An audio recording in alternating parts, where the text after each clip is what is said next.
Professor Cacioppo explained to me, one of the reasons you and I exist is because our ancestors on the savannas of Africa were really good at one thing. They weren't bigger than the animals they took down. They weren't, but they weren't stronger than the animals they took down. They were much better at banding together in tribes and cooperating, right? They were brilliant at it. And every instinct we have as human beings is to do that, right? Just like bees evolved to need a hive, humans evolved to need a tribe.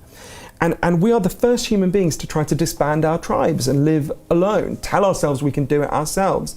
And as Professor Cacioppo put it to me, in the circumstances where human beings evolved, if you were separated from the tribe, you were depressed and anxious for a really good reason. You were in terrible danger. Those are our evolved instincts. Now, I mention that because we've got two things there. Professor Cacioppo proved that loneliness causes depression and anxiety, and there's overwhelming social science evidence that loneliness has significantly increased. So I think that tells us that's it's certainly not the only explanation, there's a lot more things going on, but it helps us to understand why there would be, one of the reasons why there would be a rising depression and anxiety crisis.